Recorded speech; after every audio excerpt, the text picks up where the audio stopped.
The writer and comedian Steve N. Allen is with us, looking through the big stories of the day, including this one, Steve. Police abandoning an investigation every 13 seconds last year without finding a suspect. This is Home Office analysis showing that more than 2.3 million crime investigations in England and Wales were closed unsolved. That's amounts to more than 4 every single minute, nearly 6,500 every single day. This is a bit of a grim stat. It's terrible, isn't it? Because it's the police's job to be dropping a case every 13 seconds. If I were performing that badly at my job, I would no longer be on TV and I'd have to do down the line interviews on the internet. Well, anyway, let's not get into that. But I saw an interview with Mark Rowley a while ago talking about how, I think he used the phrase, we can't be expected to investigate every crime. Well, who is then? Yes. What's your job? How else do you think some this of them, works? Mark, would be nice. Yeah, exactly. Yeah, and also the way this, I read a few articles on this, and they're all written that that they didn't manage to find a suspect. A lot of that implies more work went into it than actually did. So much these days is a crime's committed against you. You call the police, you get a crime number, and that's it. You can make some sort of insurance claim, which then means everyone who's paying any insurance is slowly funding a criminal strata who are making some money out of this. It's terrible. I mean, I never know with these stories whether it's because I don't imagine the average cop, sits there eating a cheese sandwich in his police car round the corner going, oh, there's a bit of a break-in going on at number 37, but I think we'll leave it for now. I don't think that's happening. But something is clearly going wrong if these are the sort of stats we're seeing. Is it harder to solve crime these days? Have they always known that you will never solve most of them, or is it just about the numbers of cops? I mean, what is going on here? I think numbers of cops makes a sense, because if you're working for a force and you feel understaffed, then you'll start to feel like you're in the persecuted position, like you're already put upon. So then you can start to rationalize why you don't put more upon yourself trying to solve these crimes one every 13 seconds. But the idea that it's harder to solve crimes these days can't be. Can it? We now live in like the most CCTV covered nation that there is, or in Europe. Half of that is because of privately owned cameras. But come on, there's more tech, there's better DNA, there's the ability to track people's faces, which you can use in some settings. So surely it's the easiest it's ever been to solve a crime. So there must be something missing out of the will or the spirit. I mean, we know the story that gets thrown around a lot, that if you nick less than 200 quid's worth of stuff, you don't get done for shoplifting. And I've been in shops where I'm queuing to pay at the self-service till, and someone is in and out quicker than me because they're nicking it. And I got to be honest, I don't spend 200 quid in a shop. It's becoming a tempting option. Yeah. I saw it. Do you know what happened to me the other day coming out the supermarket, Steve? Never happened before. I thought I had a wonky trolley. Talking about people nicking food, I thought the trolley's gone on the wonk. I couldn't get the darn thing out the door. I thought it's right as I'm trying to leave. And so I sort of lifted it and got it out the door. And then suddenly the security boys were on me. They're like, stop there, your wheel's locked, your wheel's locked. And apparently it has a locking wheel mechanism. Did you know this? And I don't know what had happened. He said, have you paid? And of course I had. I had to show it on my phone and everything.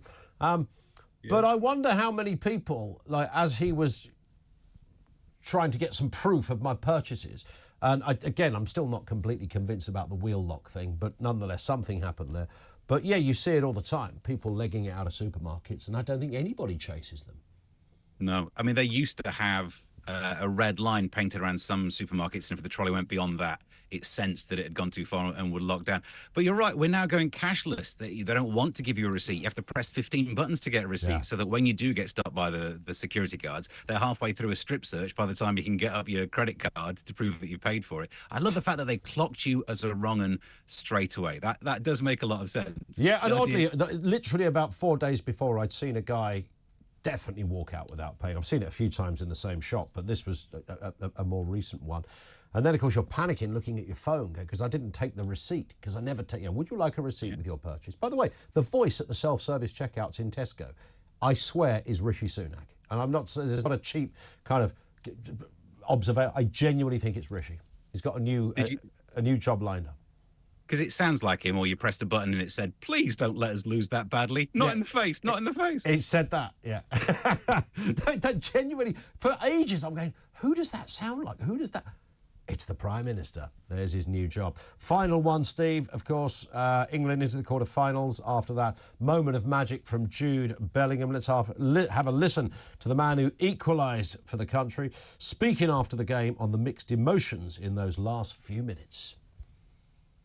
You're 30 seconds from going home, having to listen to all the rubbish, feeling like you've let a nation of people down, and in 30 seconds or one kick of the ball, everything can change. And yeah, it's a feeling that I don't like to be in, but when it's done, it feels great. So yeah, it's a habit that I've picked up from Madrid. Obviously, my game's improved a lot since I've joined, and yeah, really grateful I could bring it to this game. There it is. He could do those press conferences in fluent Spanish as well, Steve. I don't know if you knew that. No. Oh, yeah, very good. Yeah, the guy's pretty tasty, the old linguistics in that respect. But there he is. Not saying they lucked in, but, you know, he was clearly thinking that we're on our way home. But apparently not so far. So quarter-final success and then into the semis. Quick game there and then lift the trophy in the final. What could go wrong? Yeah, what always goes wrong? That's a very good question. And somehow still there'll be someone on the front page of a newspaper with a firework shoved up the wrong place that even Guy Fawkes didn't get one. But yeah, I mean, fans need to make their mind up. Do you want to win or do you want excitement? So much of the coverage has been about how boring fans have found it. Is it an excitement game or is it beating people at football? Football will end up being boring unless you try and deliberately steer it towards exciting, because it's about, you know, you get one goal up and you lock down, you stop having fun and you just wait it out like some political interview where they just try and run the clock on you. And that's how to win. Sorry, you've kind of got a game that's only exciting in small oases of excitement, and the rest of it's boring. Well, so, that's yeah. I think that's a fair point. There's been plenty of games that have been quite boring. It's not just England that have excelled at that. You know, the Spanish played afterwards against Georgia. They had 20 minutes of hell to begin with. It looked very much like the England game for that period. So they're not alone in that one. Although I would fear very much the mighty Spaniards coming our way at some point, which is completely possible. Listen, Steve, thank you as ever. Steve and Alan with us here on Talk, looking at the big stories.